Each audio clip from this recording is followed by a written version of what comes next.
Halo, selamat siang Tribuners. Apa kabar Anda pada siang hari ini? Dan senang sekali saya Noristera kembali menyapa Tribuners dalam acara Talkshow bersama KPU Bantul.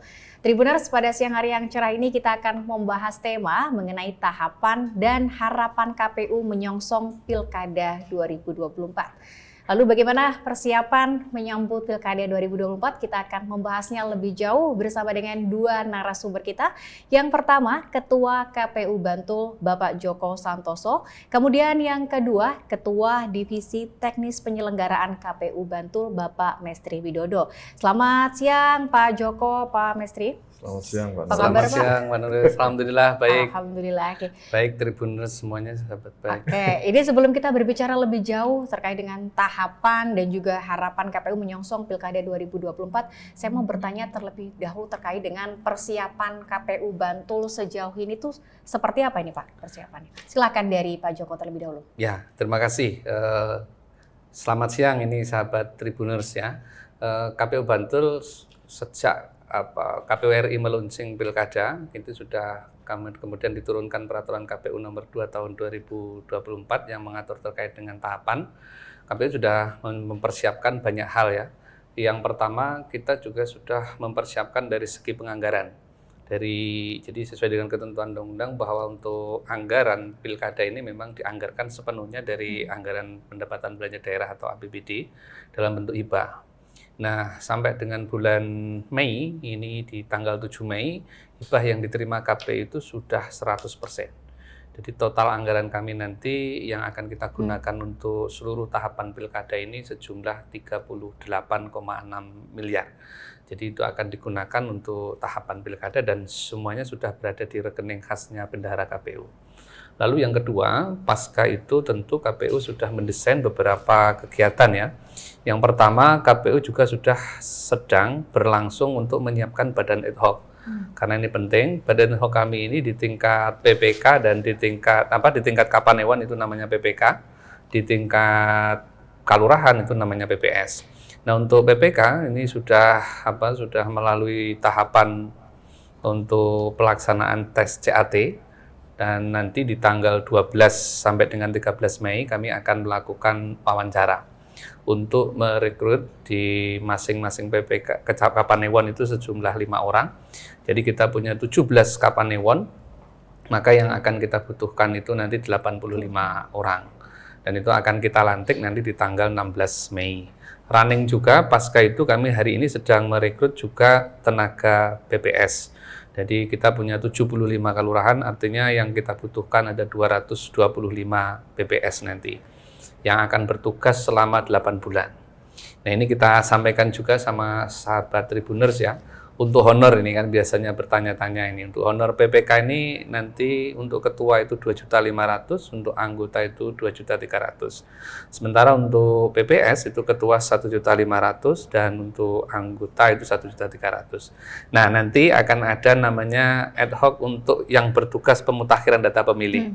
Tentu pasca kami nanti menerima data DP4 oleh KPU RI dari Kemendagri KPU RI, lalu diturunkan ke KPU Kabupaten, kami akan melakukan pemutakhiran data pemilih. Nah, itu ada proses persiapan, petugas yang akan kita rekrut namanya, kalau rezim pemilu namanya Pantarleh, kalau di Pilkada namanya PPDP, Panitia Pemutakhiran Data Pemilih.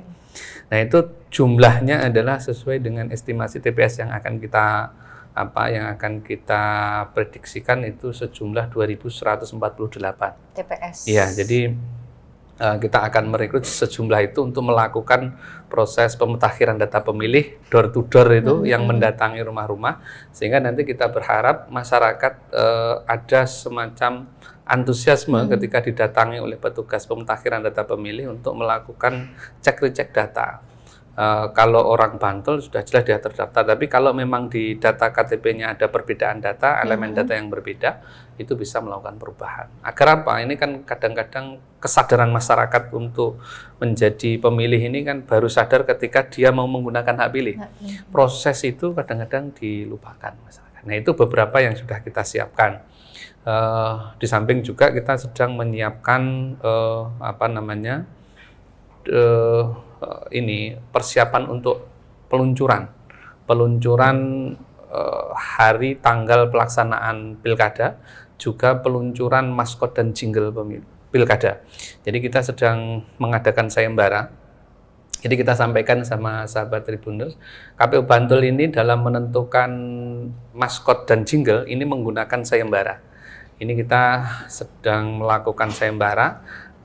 Mengapa sayembara? Ini kita berharap ada keterlibatan masyarakat dalam pilkada ini.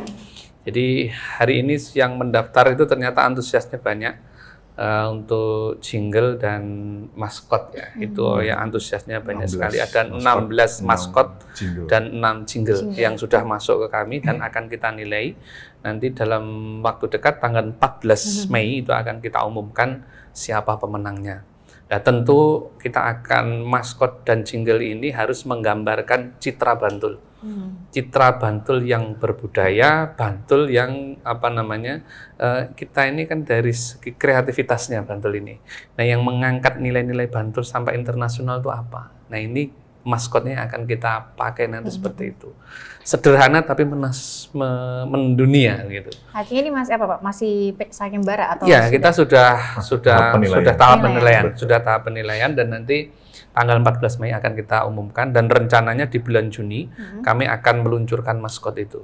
Dan dalam peluncuran itu kita mengharap keterlibatan masyarakat untuk tidak hanya mengenal sebagai simbol, tapi betul-betul simbol itu membekas bahwa pilkada ini tidak hanya sekedar seremonial politik saja, tapi betul-betul ada peristiwa budaya, ada keterlibatan seluruh masyarakat untuk terlibat. Jadi itu beberapa yang sudah kita desain. Baik, terima kasih Pak Joko. Mungkin dari Pak Mestri mau menambahkan, silahkan.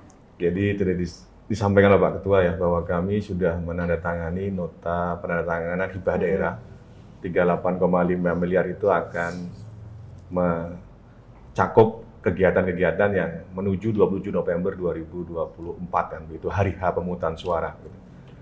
Tinggal 7 bulan kalau hitungan kami kan begitu untuk kemudian mempersiapkan dari disampaikan beberapa hal. Maka sebenarnya dalam kapasitas kami sebagai lembaga yang melayani, tentu kami punya 2 tanggung jawab besar. Pertama, melayani tadi data pemilih begitu, pemilih-pemilih yang akan memberikan hak suaranya di TPS di tanggal 27 November 2024. Kemudian juga melayani pasangan calon yang akan dipilih oleh pemilih begitu. Nah, dalam hal ini kami salah satu hal yang sudah dipersiapkan adalah tahapan persorangan untuk pasangan calon yang akan melalui jalur independen. Tentu tahapan ini adalah tahapan yang harus terpenuhi syarat-syarat minimalnya begitu. Jadi syarat minimal yang kami sudah tetapkan keputusannya bahwa keputusan 317 KPU Bantul terkait dengan syarat minimal dan sebaran dukungannya itu harus ada 55.656 dukungan dan tersebar di minimal 9 kapanewon. Itu harus terpenuhi dulu kan begitu. Hari ini tepatnya tanggal 8 Mei itu menjadi proses kami menunggu ya calon-calon persorangan ini untuk menyerahkan dukungan itu. Tentu salah satunya melalui aplikasi Silon begitu, sistem informasi pencalonan yang akan kami tunggu sampai tanggal 12 Mei 2024 pukul 23.59. Nah, kalau tidak ada kami tetap melakukan pleno bahwa memang tidak ada yang mendaftarkan diri untuk jalur independen kan gitu. Selanjutnya tentu kami juga akan membuka pendaftaran untuk tahapan pencalonan yang diusung oleh partai politik dan gabungan partai politik itu nanti di bulan Agustus kan begitu. Jadi tanggal 27 sampai 29 Agustus kami sudah melakukan pendaftaran untuk pasangan calon yang melalui jalur partai politik atau gabungan partai politik tersebut. Agak berbeda dengan Pilkada 2020 begitu. Di Pilkada 2024 ini nanti setelah didaftarkan dia langsung diperiksa, pemeriksaan kesehatan. Kalau dulu kami ini ditetapkan dulu baru diperiksa kan begitu. Nah, sekarang daftar, periksa dulu kesehatannya kan begitu, diperiksa kesehatannya. Setelah itu proses selanjutnya tentu adalah proses administrasi, yaitu syarat calonnya terpenuhi, syarat pencalonnya terpenuhi. Kalau sudah, kemudian selanjutnya nanti akan pada tahapan kami yang disebut dengan penetapan. Penetapan di kami tanggal 22 September, kemudian nanti untuk pengundian nomor urutnya itu 23 September, kan begitu. 3 hari dari 22 September, itu tadi yang disampaikan adalah tahapan kampanye. Masa kampanye. Nah, tahapan kampanye ini dimulai dari tanggal 25 September sampai dengan 23 November. 60 hari kurang lebihnya begitu. Nah, dalam kurun waktu 60 hari ini tadi kami juga akan coba membangun kesepakatan begitu dengan partai pengusung gitu ya atau tim suksesnya bahwa terkait dengan rapat umum yang tadi apakah akan dilaksanakan karena memang seringkali kurang antusias ya rapat umum itu. Ya, karena memang ada 9 metode dan salah satunya yang kami fasilitasi adalah terkait dengan debat paslon. Ya, sebanyak 3 kali di TV nasional, terutama di Yogyakarta dengan begitu. Nanti itu setelah itu kemudian ada yang namanya hari tenang ya 24, 25, 26, kemudian selanjutnya hari hanya 27 November 2024. Setelah itu kemudian akan ada rekapitulasi secara berjenjang. Itu yang sudah kami siapkan. Pak Mesti, saya mau bertanya tadi terkait dengan pencalonan perseorangan ya. Tadi kan syaratnya kan membawa dokumen itu.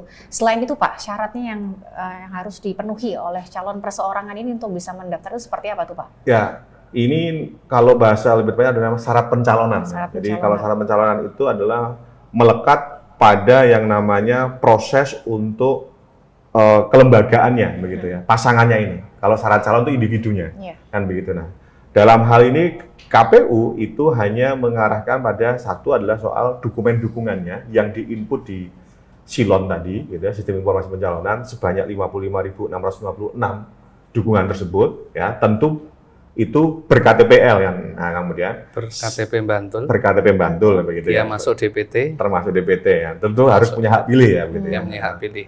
Nah, kemudian nanti juga akan harus dicek kami di sebarannya. Minimal 9 kecamatan dari 17 kecamatan yang ada di Bantul. Nah, di situ kami akan ada namanya kegiatan penelitian administrasi. Penelitian administrasi ini yang tadi disampaikan oleh Pak Ketua, salah satunya jumlahnya harus terpenuhi, jumlahnya minimalnya itu, kemudian KTP-nya juga harus sesuai ya, tidak boleh KTP-nya ada tapi orang yang meninggal tidak boleh ya, TMS begitu. Nah, selanjutnya nanti dari proses penelitian ini, ketika nanti tidak terpenuhi jumlahnya, nanti kami akan kembalikan. Kalau nanti jumlahnya itu sudah sesuai, tentu akan lanjut ke tahap berikutnya namanya verifikasi faktual. Nah, selalu kami sampaikan bahwa verifikasi faktual di pilkada itu harus yang namanya sensus, menggunakan metode sensus. Jadi tidak sampling ya, tidak sensus datangi satu persatu itu. 55.656 itu kita datangi satu dan door to door. Dan wajib didatangi oleh KPU dan nanti kita bentuk tim ya. Ada tim verifikasi gitu, datang kemudian tanda tangan. Tanda tangan dan harus yang kami datangi menyatakan dukungannya. Mendukung.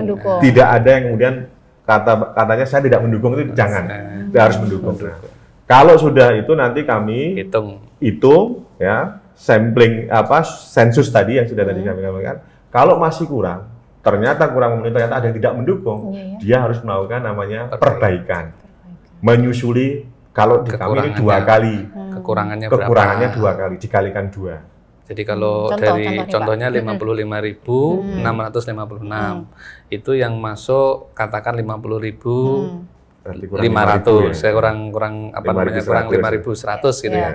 Berarti 5.100 nanti dikalikan 2. 10.200. Iya. 10.200. Mengumpulkan kembali, dilakukan verifikasi administrasi kembali, baru kemudian dilakukan verifikasi faktual kembali. Kalau itu perbaikan dia sudah tidak lolos ya sudah, karena nanti tidak ada perbaikan kedua lagi. Kalau dia tidak lolos ya sudah. Tapi kalau dia lolos nanti kami tetapkan kemudian menjadi bakal dokumen untuk mendaftarkan di tanggal 27-29. Jadi yang bersangkutan itu kalau nanti dinyatakan lolos oleh KPU setelah verifikasi faktual sudah selesai, syarat dukungan sudah memenuhi, semuanya faktual sudah selesai, nah ini kita tetapkan surat keputusan KPU. Nah, berdasarkan surat keputusan KPU itu nanti digunakan untuk mendaftar di tanggal 27 sampai 29 Agustus. Jadi sama nanti antara perseorangan dengan yang diusulkan partai politik untuk pencalonan tetap di tanggal 27 sampai dengan 29 Agustus itu. Ya, gitu prosesnya. Memang perseorangan persiapannya lebih dari sekarang, lebih panjang dimulai dulu. Nah, terkait dengan strategi KPU Bantul untuk memastikan kelancaran pada Pilkada 2024 di wilayahnya sendiri itu seperti apa ini Pak? Silakan dari Pak Joko terlebih dahulu. Ya, nggih, terima kasih. Ya, jadi Pilkada atau pemilu ini adalah peristiwa yang kolosal. Dan tidak mungkin KPU sebagai lembaga itu berhasil atau bisa melaksanakan seluruh tahapan sendiri. Maka dibutuhkan peran serta seluruh elemen masyarakat dan stakeholder terkait. Sehingga komunikasi, koordinasi itu sangat dibutuhkan. Sehingga KPU itu harus membangun komunikasi yang baik dengan media. Itu yang seringkali saya katakan, karena apa? Media ini adalah bagian kesuksesannya KPU. Sehingga KPU harus menjalin komunikasi baik dengan media, karena media juga harus mensosialisasikan tahapan-tahapan atau menyampaikan seluruh apa yang dilakukan oleh KPU ya melalui media. Yang kedua, KPU harus membangun komunikasi, koordinasi yang baik dengan stakeholder terkait. Baik itu karena konteksnya adalah pilkada, ya kita membangun komunikasi dengan pemerintah daerah, dengan bupati, wakil bupati, dengan Forkompimda, kita bangun komunikasi itu. Yang kedua, KPU harus membangun, kalau kita mau desain pemilunya nanti itu, karena gini, kami itu harapannya pemilu kita itu membahagiakan dan menyenangkan banyak orang. Nah, bagaimana itu terjadi? Ya itu tadi, KPU harus melakukan komunikasi kepada seluruh partai politik bahwa meyakinkan kepada peserta bahwa kami ini sebagai penyelenggara baik di tingkat KPU sampai kepada tingkat di paling bawah TPS ini harus independen, harus netral, dan itu yang menjadi harga mati bagi kami penyelenggara dan akan kita terus sampaikan kepada seluruh badan atau kami harus netral. Dan syaratnya itu kalau kita sudah ada ketidakpercayaan public trust kepada KPU, ya bagaimana KPU mau melaksanakan sudah ada tidak kepercayaan gitu. Maka kami membangun public trust pada masyarakat bahwa kami betul-betul berusaha sesuai dengan kemampuan kami agar KPU pelaksanaan ini dibangun sejujur-jujurnya, seadil-adilnya, dan semua masyarakat terlibat, transparan. Ya, baik itu tahapannya, baik itu penggunaan anggarannya. Karena apa? Karena kalau tahapannya aja tidak transparan, nanti tentu masyarakat akan bertanya-tanya bagaimana hasilnya. Yang kedua, penggunaan anggaran. Karena anggaran ini adalah anggaran negara. Sekecil apapun anggaran negara yang digunakan oleh KPU dan itu harus dipertanggungjawabkan oleh KPU. Nah, ini juga bagian dari trust masyarakat agar itu tadi kondusivitas itu terbangun sehingga pelaksanaan pilkada bisa smooth, landingnya bagus, dan intinya pilkada membahagiakan. Walaupun kita sadari, Mbak, namanya kontestasi itu pasti ada gesekan. Ya. Tapi kalaupun toh ada gesekan, jadikanlah gesekan itu yang membahagiakan, jangan gesekan yang menimbulkan panas yang kemudian berdampak pada perpecahan, ya gitu. Jadi seperti itulah. Jadi kita akan membangun komunikasi yang baik, ya kita menyatukan sehingga tagline-nya KPU sekarang kan KPU sebagai sarana integrasi bangsa. Sama tagline kita di Bantul ya KPU menyatukan. Pilkada ini menyatukan. Nah, setelah pilkada selesai, mari kita bangun Bantul yang lebih sejahtera lagi. Tadi bicara terkait dengan adanya gesekan, artinya ada perlu antisipasi, begitu ya? Betul. Dari KPU sendiri upayanya seperti apa itu Pak Joko? Jadi begini, tadi saya sampaikan bahwa pemilu atau pilkada itu adalah sarana konflik yang terlembagakan. Jadi ya memang sah terjadinya konflik. Nah, yang dilakukan KPU itu KPU dan seluruh bagiannya KPU, ya mulai dari PPS-nya nanti, PPK-nya nanti, KPPS. Kalau ini adalah konflik, maka kamu jangan menjadi bagian dari konflik, itu yang pertama. Yang kedua, kalau bicara tentang itu, KPU harus memitigasi adanya potensi-potensi kerawanan. Di mana kerawanan-kerawanan yang setiap tahapan itu. Kalau di kita biasanya tahapan ini kerawanan itu terjadi ketika masa kampanye. Kampanye yang sifatnya rapat umum, ya rapat terbuka, rapat umum ya, dengan melibatkan banyak masyarakat. Jadi kalau masyarakat pendukung ini banyak berkumpul kan itu rawan terjadi. Nah, itu kita petakan. Nah, apa yang menjadi pemicu konflik? Nah, di Bantul atau di DIY ini sebenarnya sudah kita petakan. Rata-rata terjadinya konflik itu pasti adanya pemicu. Nah, pemicu yang pertama itu biasanya diawali oleh adanya ini tadi, knalpot belumbungan.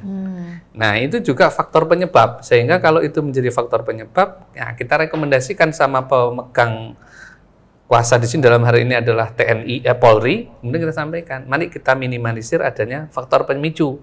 Apa itu? Knalpot belumpungan. Nah, kalau kampanye, kita harapkan janganlah pakai knalpot belumpungan. Mari kita kampanyenya kita desain yang berbudaya, yang menyenangkan, yang tidak mengganggu orang lain gitu. Nah, hal-hal ini yang kemudian mau kita bangun. Yang ketiga, kita membangun pola komunikasi.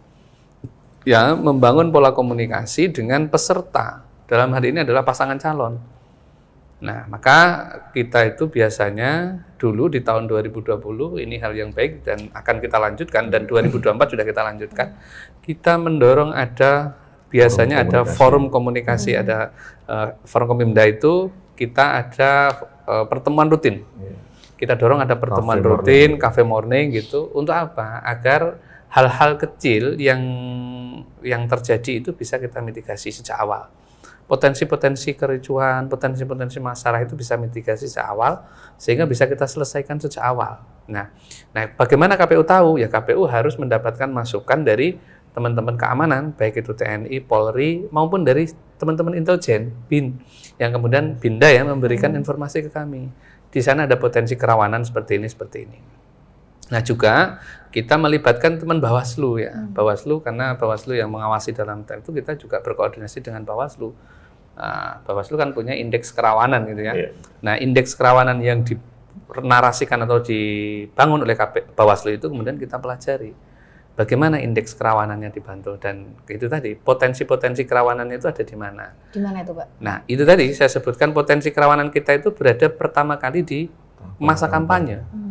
Kampanye yang sifatnya pertemuan rapat umum. Satu, yang kedua, biasanya pendaftaran. Nah, yang kedua adalah rekapitulasi. Rekapitulasi di kabupaten atau pemungutan dan penghitungan suara. Di mana penghitungan suara itu di tingkat TPS. Nah, kerawanan di tanggal 27 November, katakan di tingkat TPS. Karena biasanya ada perbedaan sudut pandang antara KPPS dengan saksi. Kerawanan yang kedua rekapitulasi di tingkat kecamatan. Nah, itu juga biasanya ada sinkronan ya, atau dari antara saksi dengan penyelenggara kami. Nah, itu harus dimitigasi sejak awal. Bagaimana ketika ada perbedaan data antara saksi dengan data yang dimiliki oleh penyelenggara. Maka ini harus diselesaikan dengan baik, harus menggunakan mekanisme ketentuan undang-undang. Nah, hal-hal ini ya yang kemudian harus kita betul-betul kita tegakkan dan harus kita laksanakan. Oke. Gitu. Baik, terima kasih Pak Joko. Nanti saya mau bertanya terkait kampanye yang berbudaya seperti itu. Tapi saya mau bertanya dulu ke Pak Mestri terkait dengan partisipasi pemilih nih. Kalau di Pilkada 2020 di Bantul nih partisipannya seperti apa itu, Pak? Mbak Noris ya. Jadi tadi disampaikan bahwa sebenarnya proses untuk meningkatkan partisipasi tentu kami sudah melakukan sosialisasi, dan tentu ini jangka waktunya panjang ya, dari 27 Februari sampai dengan 26 November 2024. Ini tahapan pilkada. Nah, di 2020 dalam masa COVID kami punya di angka 82,53%. Tentu target kami di pilkada 2024 harusnya lebih dari 82%, itu target yang paling tidak 85 dilakukan begitu ya. Begitu. Nah, maka hal yang saat ini kami lakukan, selain kami juga sudah membuka ruang bagi partisipasi, terutama pemantau pemilu ya, sejak tanggal 27 Februari untuk mendaftarkan ya, proses-proses yang ada di Bantul itu kan perlu dipantau, itu sudah dilakukan. Juga kami membuka ruang kan, termasuk ya terima kasih buat Tribun yang sudah memfasilitasi ini kan, untuk kemudian akan menaikkan angka partisipasi di kami juga kan begitu. Dan salah satu hal terpenting sebenarnya adalah bagaimana tingkat partisipasi itu naik adalah dengan data yang bersih untuk pemilih gitu. Nah, data pemilih ini kami ini di 2019, 2020 menjadi data terbersih terkait dengan bahwa ketika melakukan pencocokan dan penelitian itu semua pemilih itu ada, dan misalnya orang yang meninggal itu sudah tidak ada lagi, orang yang sudah pindah keluar gitu, pindah domisili tidak ada di Bantul itu, kemudian orang yang masuk itu sudah terdata. Dan itu menjadi salah satu poin penting bahwa tingkat partisipasi kami memastikan bahwa 27 November itu ketika kami memberikan surat pemberitahuan kepada pemilih untuk data, memang benar-benar ada pemilihnya, bukan pemilih kosongan kan begitu, atau orangnya sudah meninggal atau orangnya memang nggak ada di tempat. Jadi itu salahnya. Kemudian tentu kalau saat ini kami memiliki kanal-kanal media, begitu, ada media medsos resmi, begitu, termasuk Laman juga, yang akan membuka informasi seluas-luasnya, termasuk giat kami di kegiatan pemilihan ketua OSIS yang sudah sejak kami rintis itu, untuk SMP sudah 7 kali, gitu, untuk SMA sudah 13 kali, itu bagian dari penguatan partisipasi dan kami selalu menyampaikan bahwa pembentukan badan ad hoc, baik PPK PPS juga akan ada orang-orang baru, ya termasuk juga ya tadi lulusan pemilos yang begitu. Itu juga bagian yang tentu bagian dari strategi yang kami lakukan, begitu.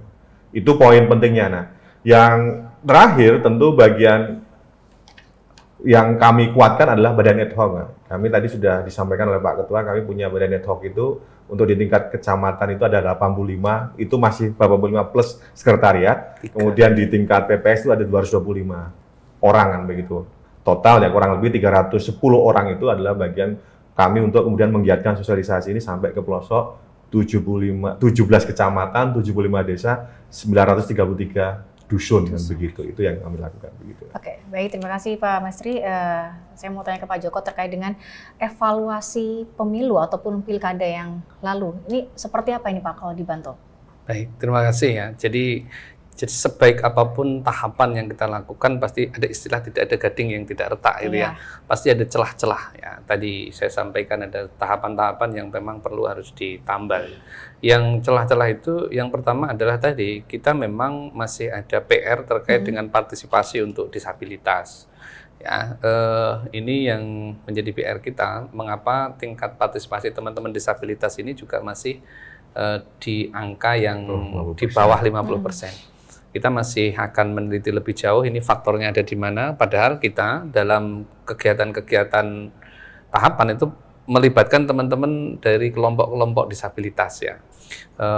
Contohnya saja kami ketika melakukan rekrutmen badan ad hoc itu juga melibatkan mereka untuk mau menjadi bagian dari kami.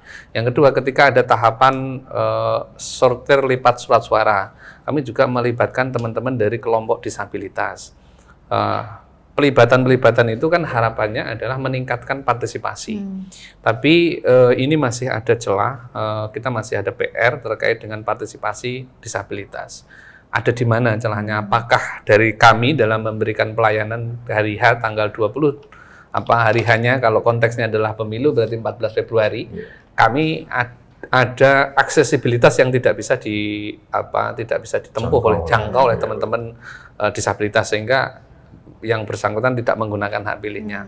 Atau ada faktor-faktor yang lain. Nah, ini yang sedang kita lakukan pendalaman, dan coba ke depan kita akan melakukan mengumpulkan atau berkoordinasi dengan teman-teman kelompok penyandang disabilitas untuk berdiskusi dalam hal ini gitu. Yang kedua adalah partisipasi perempuan ya. Untuk dalam hal menjadi penyelenggara ataupun menjadi bagian dari tahapan-tahapan yang dilakukan oleh KPU. Ini menjadi PR karena begini, kalau kita lihat DPT kita, daftar pemilih tetap kita, pasti jumlah pemilih perempuan itu pasti lebih tinggi daripada jumlah pemilih laki-laki.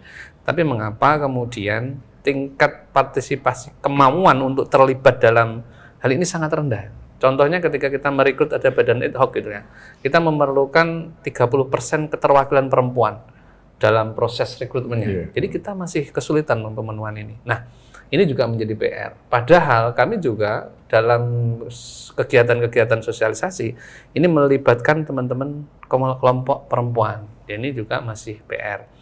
PR yang kedua adalah terkait dengan netralitas penyelenggara ya.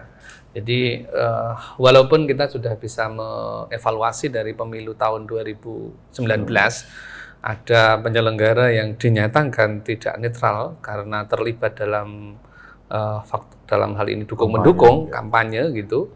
Dan pilkada 2020 kita juga menemukan, kemudian kita ketati dengan kode etik. Lalu di pemilu 2024 ini memang tidak ditemukan ya, tidak ditemukan, tapi laporan itu ada. Nah, tapi tidak bisa laporan informal ya kalau kita ya. Itu penyelenggara Pak Ketua di sana ada di TPS ini melakukan ini, tapi sulit dibuktikan. Nah, ke depan kita akan mencoba untuk mengetatkan hal ini. Karena apa? Karena kalau penyelenggara ini sudah tidak netral, sudah bagian dukung-mendukung, nah ini juga akan berbahaya ya, tentu kualitas demokrasi kita. Maka ke depan ini yang perlu kita kuatkan untuk menjaga netralitas dari penyelenggara kami. Dan itu kita akui masih PR. PR yang kedua adalah maraknya masih ada informasi politik uang. Ya. Kita itu kadang-kadang dikritik, partisipasinya Bantul itu bagus ya. Tapi apa betul bahwa tingkat partisipasi di Bantul itu memang karena betul-betul partisipasi murni ataukah ada dorongan politik uang?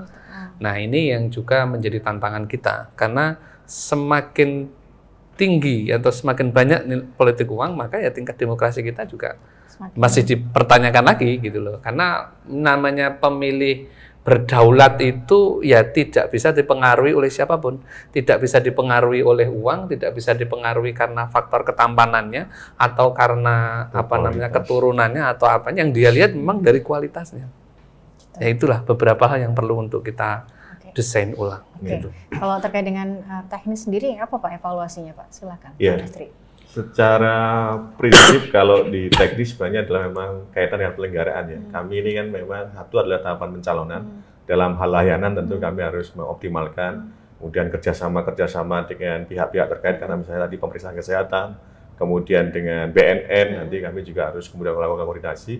Tentu harus lebih baik kan begitu ya. Itu salah satu hal yang kemudian kami dapat. Kemudian di tahapan dana kampanye kami kan juga memiliki salah satu ruang di tahapan kampanye itu ada untuk dana kampanye, yaitu bahwa pasangan calon ini harus melaporkan laporan awal dana kampanye, laporan penerimaan sumbang dana kampanye maupun laporan penerimaan dan pengeluaran dana kampanye LPPDK, yang itu juga menjadi bagian dari transparansi yang disampaikan Pak Ketua, bahwa paslon ini harus kemudian bersedia untuk memberikan laporannya, dan laporan ini nanti akan diaudit oleh KAP, Kantor Akuntan Publik, yang itu menjadi bagiannya, dan itu tentu komitmen kami semuanya harus patuh kan begitu. Nah itu hal yang jelas. Yang kemudian evaluasi di pemungutan suara tentu tadi logistik ya, ini karena kaitannya juga dengan logistik ya, tepat jumlah ya, tepat jenisnya itu harus kemudian menjadi lebih baik lagi ya. Dengan tadi proyeksi kami ada di 2.148 TPS, maka logistik itu kan harus datang minimal adalah H-1 ya, H-1 itu sudah tiba di lokasi TPS, kemudian jumlahnya juga harus sesuai, ya, jenisnya juga harus. Kalau saat ini memang satu jenis saja, begitu. Tapi menjadi catatan pentingnya adalah bahwa semua, nah termasuk nanti juga badan ad hoc. Nah harapan kami tentu badan ad hoc yang kami pilih, termasuk juga PPK, PPS dan KPPS nanti itu sehat semuanya. Itu evaluasinya ya, karena kami di pemilu 2019 ini ada satu yang meninggal dunia, kemudian 2024 ya, 2019 juga satu ya, 2024 juga satu, kemudian nanti sehat semuanya, sehingga saat ini screening tes yang kami, screening surat keterangan sehat yang kami lakukan benar-benar mereka harus lakukan, yaitu cek gula darah, kolesterol dan tensi, itu menjadi bagian penting untuk kami mengawal bahwa proses demokrasi besok penyelenggaranya juga selamat, maksudnya tidak ada yang meninggal atau sakit yang begitu. Tuh harapan evaluasi yang sudah kami lakukan di teknis penyelenggaraan begitu, Mbak Noris. Oke, ini pertanyaan terakhir sebelum kita tutup perbincangan ini Pak ya. Lalu bagaimana Pak harapan KPU menyongsong Pilkada 2024 dari Pak Joko terlebih dahulu? Silakan. Ya, tentu harapan kami adalah begini. Yang pertama adalah seluruh tahapan yang kita lakukan ini nanti berjalan dengan aman, damai, dan tentu membahagiakan. Itu harapannya. Harapan yang kedua tentu kami berharap keterlibatan seluruh masyarakat berperan aktif dalam pelaksanaan pilkada ini, berperan dalam artian mau menjadi pemilih yang aktif ya, atau dia bersangkutan berperan mau menjadi penyelenggara pada waktu pemungutan dan penghitungan suara ya, di mana di TPS, menjadi apa, menjadi KPPS, karena yang akan kita rekrut itu jumlahnya kolosal, tidak sedikit ya. Contoh saja TPS kita yang kita prediksikan sekarang ada 2.148. Kalau itu kali 7 orang untuk petugas KPPS, nanti ditambah petugas ketertiban, jumlahnya juga tidak sedikit. Jadi kami berharap keterlibatan aktif seluruh masyarakat. Lalu yang keterlibatan aktif adalah Mari betul-betul pilkada ini kita jadikan sebagai sarana untuk menyatukan anak bangsa, jangan sampai menjadi bagian dari perpecahan. Nah, kita berharap untuk masyarakat Bantul, nanti jika kita akan tahu siapa pasangan calon itu di bulan Agustus. Nah, kalau sudah nanti silahkan dipilih. Tentu yang dipilih bukan karena dia punya uangnya, bukan karena iming-imingannya, tapi yang dipilih itu adalah ada program visi dan misinya. Bagaimana membangun Bantul yang lebih sejahtera lagi, dan tentu kesejahteraan atau mengurangi angka pengangguran di Bantul, mengurangi permasalahan-permasalahan yang sekarang ini di Bantul sedang terjadi, apa yang akan jadi triggernya, keputusannya pemimpin kita seperti apa. Pilihlah pemimpin yang mempunyai visi dan misi yang jelas, punya kedepannya mau apa gitu. Jangan pilih pemimpin yang hanya menawarkan saya punya uang sekian, pilih saya, atau saya karena ketampanan atau karena keturunan, saya keturunannya ini gitu. Tapi pilihlah pemimpin yang betul-betul berkualitas gitu. Oke, baik, terima kasih Pak Joko. Terakhir dari Pak Mestri, silahkan harapannya. Ya, tentu kalau harapan di tiap tahapan Pilkada 2024, yang prosesnya memang kami hanya tinggal kurang lebih 7 bulan begitu, diawasi, ya, diamati, diikuti, disosialisasikan ya. Kalau pengawasan tak selalu Bawaslu, kami juga butuh masyarakat untuk melihat proses-proses kami, transparansi, termasuk juga nanti di tahapan pencalonan, dari tegaskan, lihat visi misinya, kemudian nanti ketika nanti tahapan pemutahiran data pemilih, ketika pencocokan dan penelitian dimulai dari bulan Juni sampai Juli, itu segera daftarkan, jangan sampai kemudian tidak tercoklit ya. Nah, sehingga nanti di tanggal 27 November bisa menggunakannya hak pilihnya dengan tepat, pas, sesuai hati nurani rakyat, ya. Dan tentu yang paling penting adalah nanti juga dikawal, kami akan melaksanakan rekapitulasi dari tanggal 27 November sampai dengan 6 Desember 2024 untuk menentukan siapa nanti yang akan ditetapkan sebagai calon terpilih, pasangan calon terpilihnya. Begitu, terima kasih. Baik, terima kasih Pak Mestri, terima kasih juga Pak Joko atas perbincangannya pada siang hari ini. Terima kasih juga untuk Tribuners yang telah menyaksikan talkshow bersama KPU Bantul. Saya Noris Tera, Pak Joko dan juga Pak Mestri yang hadir pada siang hari ini mohon pamit undur diri. Terima kasih dan sampai jumpa. Untuk Indonesia.